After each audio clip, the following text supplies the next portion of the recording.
정부가 바뀌면 대통령이 장관들을 임명을 하지요. 그럼 그 장관을 이제 청문회에서 여야 간에 여러 가지 신상에 대해서 얘기를 합니다. 그래서 정말 자격이 없다 그러면 낙마가 되고, 또 합의가 되면 또 장관에 임명이 되고 그렇습니다.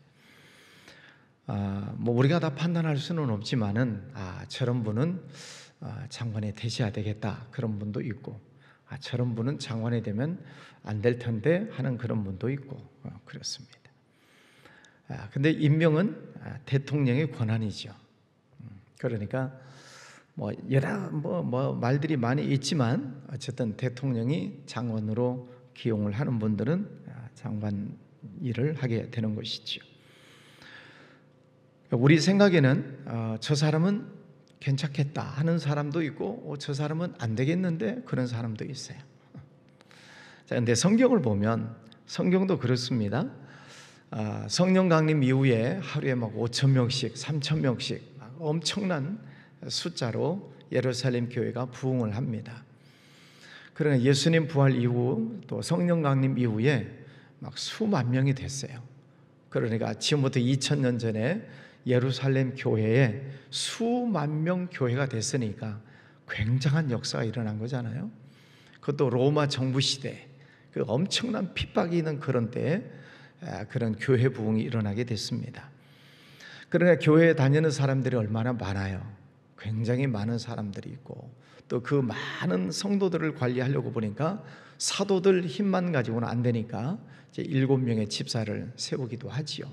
스데반, 빌립, 프로고로, 니가노로, 하여튼 7명의 집사님을 세우는데, 오늘 말씀에 보면은 의외의 인물이 한 명이 등장을 하지요. 의외의 인물, 누구예요?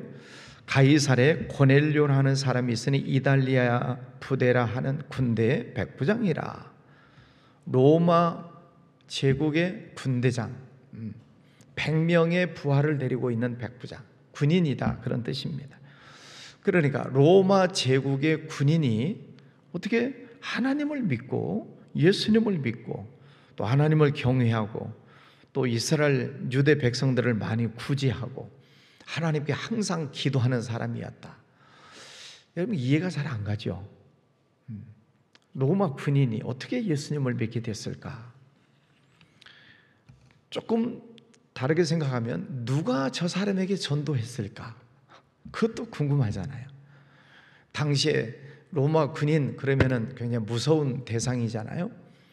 옛날 우리나라 일제강점기 때 일본 순사 얼마나 사람들 우리나라 사람들 무섭게 대했습니까?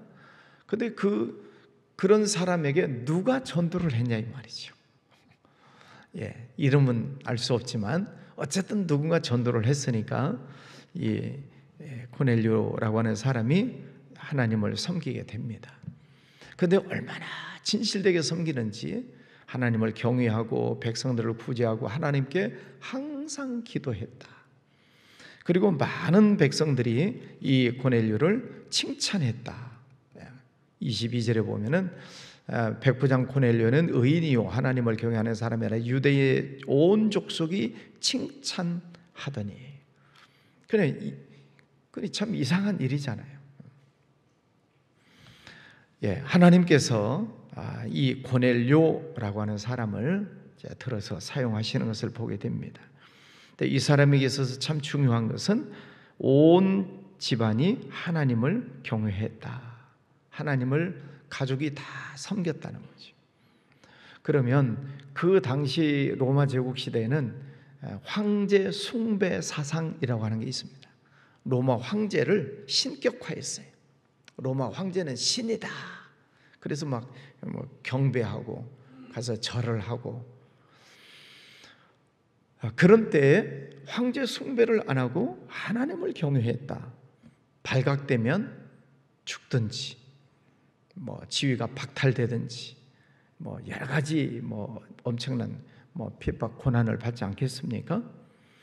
그럼에도 불구하고 이 고넬료는 항상 기도하는 시간을 정해놓고 하나님 앞에 기도하는 사람입니다. 하나님께서 그 사람을 귀하게 쓰시는 것을 보게 됩니다. 예수님이 돌아가시고 나서 AD 70년에 유대 나라가 로마에 완전히 망합니다. 티투스라는 장군이 로마 군대를 몰고 들어와서 이 유대를 완전히 망하게 만들어요. 그래서 성전에 돌 위에 돌 하나 남지 않고 다 무너지는 역사가 일어나게 됩니다. 이제 그때부터 시작을 해서 약 300년, 313년 전까지 거의 300년, 250년 동안 엄청난 박해가 있습니다. 기독교에 대한 박해. 여러분이 영화에서 봤듯이 사자 굴 속에 막 집어 넣어서 사자의 밥이 되게 만들고, 사람 막 불태워서 죽이고, 기름가마에 튀겨서 죽이고, 썰어서 죽이고, 당시에 그 핍박사를 읽어보면은 끔찍합니다. 그런데 그 엄청난 그 기독교 박해가 있는데도 복음이 계속 확산되는 거예요. 붙잡히면 감옥 가고 붙잡히면 죽는 그런 시대인데도 복음이 계속 확산되는 거예요. 이게 놀라운 일이잖아요. 근데 그 복음이 어디까지 들어가느냐면 로마 제국의 왕실에게까지 들어가요. 복음이 누구에게 들어가냐면은 당시에 콘스탄틴이라고 하는 황제가 있습니다. 그 황제 어머니 헬레나라고 하는 여인이 있어요. 그 왕의 어머니예요. 그 사람이 예수님을 믿어요. 엄청난 박해 시대인데 또 콘스탄틴 대제의 누나가 예수님을 믿어요. 이게 어떻게 된 일이죠? 누가 감히 누가 그런 사람에게 복음을 전했을까요? 복음 전하다가 잡히면은 목 달아나지 않겠습니까? 근데 어쨌든 누군가는 복음을 전했다는 거죠. 우리가 교회가 계속 전도를 위해서 우리가 선포를 하고 있습니다. 여러분 전도 대상자들 누구든지 복음을 전하시기를 바랍니다. 그러면 우리는 잘 몰라요. 근데 하나님께서는 누군가를 통해서 고넬료도 예수 믿게 하시고 콘스탄틴 대제의 어머니도 예수 믿게 하시고, 그래서 그 콘스탄틴이라는 아들 왕이 기독교를 313년에 공인합니다. 기독교를 믿어도 좋다. 놀라운 역사지요. 그 엄청난 박해 속에서도 계속 복음이 전해졌을 때 드디어 이 로마 제국이 기독교 국가로 바뀌어져요. 그런 기독교사에 엄청난 일이 일어납니다. 이게 복음의 역사지요. 전도의 능력이죠. 그래서 여러분 전도 대상자들을 위해서 열심히 기도하시고 또 만나는 분들에게 열심히 전도하시기를 바랍니다. 자, 이 고넬료가 예수님을 믿고 하나님을 섬기고 그런데 경외하고 구제하고 항상 기도했다. 4절, 네 기도와 구제가 하나님 앞에 상달되어서 기억하신 바 되었다. 지금 천사가 와가지고 네가 기도하는 것, 네가 구제하는 것, 그게 다 하나님께 상달되었다. 하나님이 기억하고 계신다. 그런 아름다운 소식을 전해주고 있습니다. 어떤 분들은 그래요. 신앙생활 하시면서 하나님은 왜 내 기도를 안 들어주실까? 하나님 앞에 간절히 기도했는데 왜 하나님 안 들어주실까? 그런 분들이 계십니다. 그럼 이렇게 한번 돌려서 생각을 해보십시다. 여러분이 하나님이면 그 기도 들어주시겠어요? 여러분이 하나님이시면 여러분이 기도하는 거 들어주시겠어요? 왜 대답을 안 하실까? 그러니까 왜 내 기도를 응답을 안 하실까 하시는 분들 가운데 한 번 기도해보고 두 번 기도해보고 안 된다고 실망하고 하나님 원망하는 그 기도를 하나님께서 들어주실까? 이 고넬료는 항상 하나님 앞에 기도했다. 또 그 로마 군인이 지금 피지배국인 유대인들을 구제하는 거예요. 일본 순사가 조선 사람들을 구제해 주는 거예요. 그런 일이 있을 수 있을까요? 네, 그런 모습을 하나님께서는 다 기억하고 계신다. 여러분, 우리가 하나님을 섬길 때 또 구제하고 기도하는 것 마음을 다해서 정말 하나님을 잘 섬기는 그런 마음으로 예배하고 또 기도하시기를 바랍니다. 그 기도를 하나님이 들어주신다는 거지. 또 9절 보면 이튿날 그들이 길을 가다가 그 성에 가까이 갔을 때 그때 베드로가 기도하려고 지붕에 올라갔다. 그 시는 6시. 6시면은 6을 더하면 되니까 12시.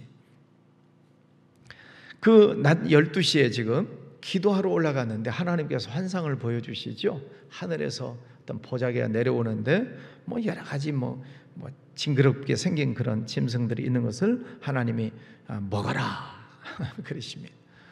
하나님이 이렇게 더러운 것은 제가 안 먹습니다.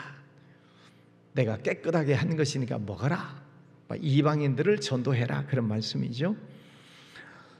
자, 환상 중에 이 베드로도 항상 기도하는 그 시간에 기도하기 위해서 지붕에 올라갔을 때 하나님께서 환상을 보여주시고 또 말씀을 하시고 또 고넬료를 가서 만나서 그 집안에 복음을 전해라 또 말씀을 하시지요.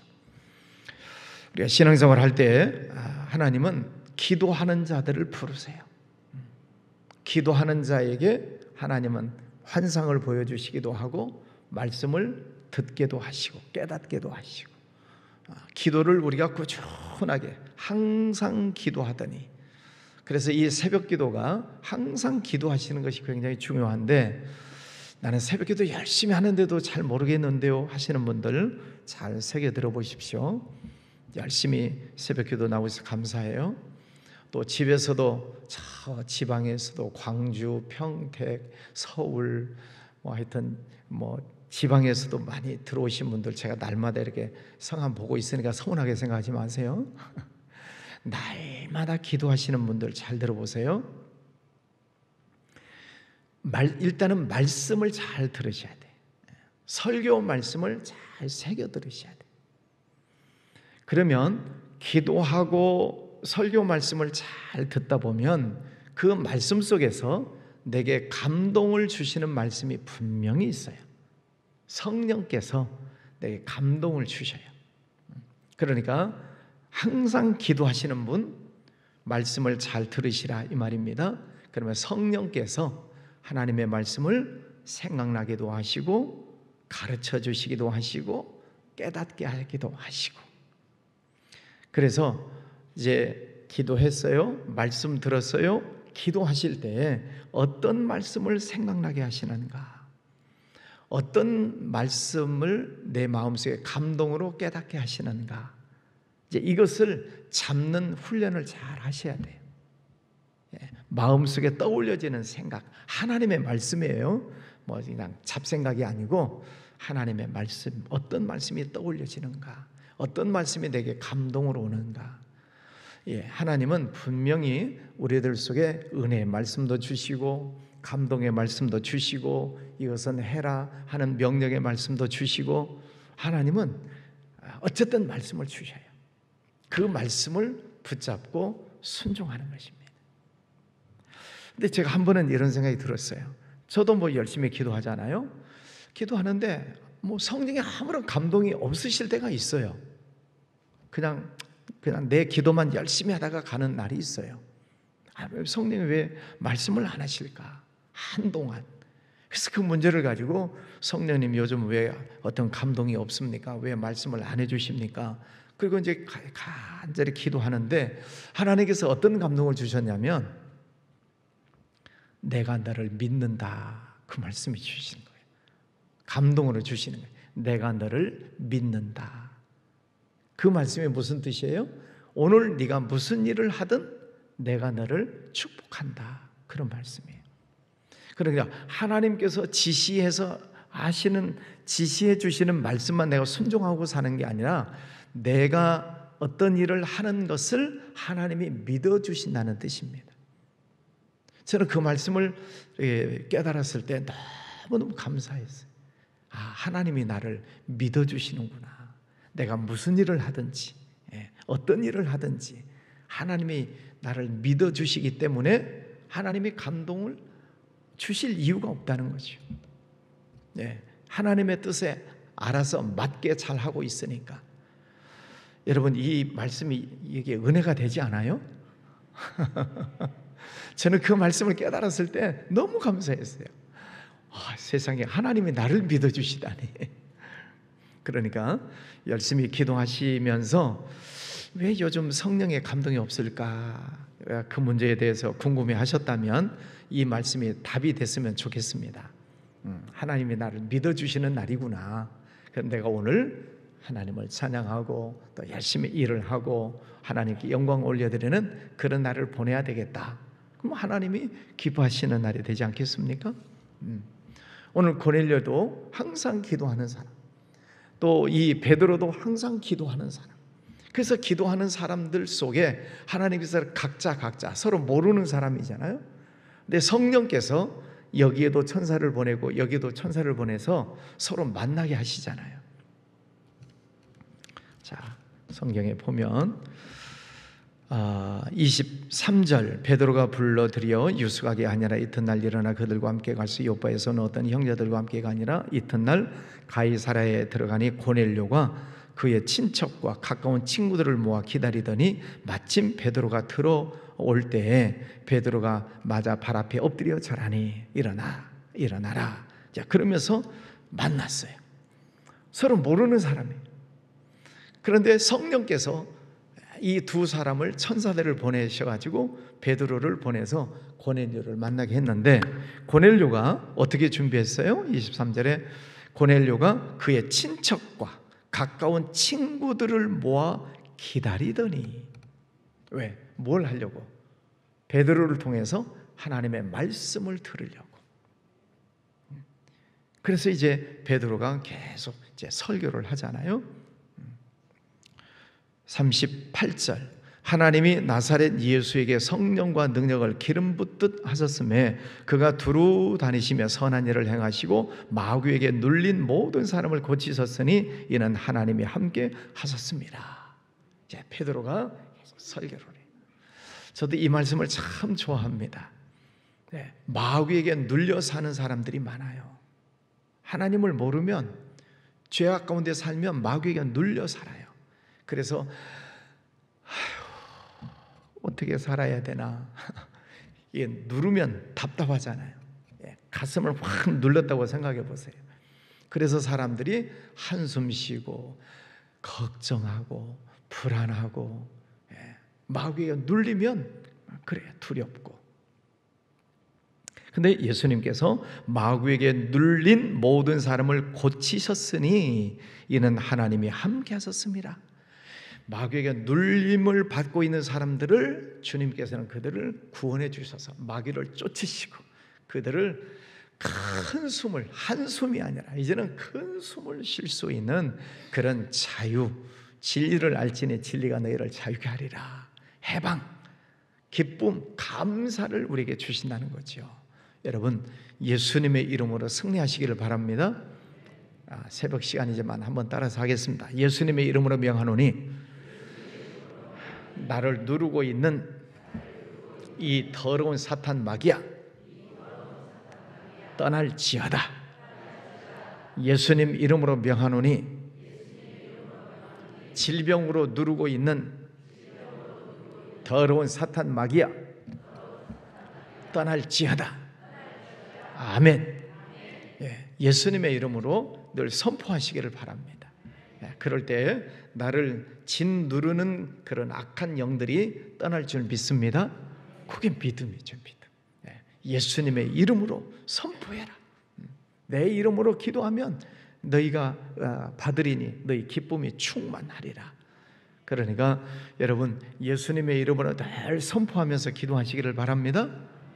그럴 때 어둠의 영이 떠나가고 나를 눌렀던 것들이 떠나가면 아이고 감사합니다, 그러지 않겠어요? 아이고 죽겠네, 그게 아니라 하나님 감사합니다. 예수님 이름 속에 그런 능력을 주셨어요. 하나님이 함께 하셨습니다. 여러분, 예수 믿는 우리도 하나님의 함께 하심을 믿습니다. 아멘. 오늘도 기뻐하시고 감사하시고 오늘도 승리하는 복된 날 되시기를 바랍니다. 거룩하신 아버지 하나님 감사합니다. 오늘도 귀한 아침을 알아가여 주셨습니다. 하나님 아버지, 저희들이 항상 하나님 성전에 나와서 또 멀리 지방에서도 또 가정에서도 또 수술하고 병상에서도 늘 하나님 앞에 기도하고 있는 주의 백성들 기억하여 주시기를 원합니다. 오늘 고넬료가 항상 기도하는 것, 경외하고 구제하는 것 하나님께 상달되고 하나님이 기억하신다고 하셨습니다. 아버지 하나님, 오늘도 하나님 말씀 붙들고 기도하는 주의 백성들을 기억하여 주시옵소서. 오늘 능력을 허락하여 주시옵소서. 어떤 사탄 마귀가 있을지라도 예수 이름으로 선포하고 승리하고 기뻐하고 승리할 수 있도록 은혜 베풀어 주시기를 원합니다. 오늘도 좋은 날 주셔서 감사합니다. 하나님께서 은혜 주시는 날 믿습니다. 축복해 주시는 날 믿습니다. 오늘도 성령님과 동행하고 찬송하고 감사하고 영광 올려드리는 복된 날 되게 해주실 줄 믿습니다. 아버지, 오늘도 주님의 성전에 모여서 기도하는 이들, 또 멀리 지방에서 가정에서 병상에서 또 함께 기도하는 성도들 다 축복합니다. 성령 충만하게 하여 주시옵소서. 예수님의 이름으로 기도할 때마다 악한 것들이 떠나가게 하여 주시옵시고 하늘문이 열리게 하여 주시옵시고 주님, 오늘도 영광 올려드리는 복된 날 되게 하여 주시옵소서. 감사합니다. 귀한 예물 드리는 손길도 축복하여 주옵소서. 예수님 이름으로 기도하였습니다.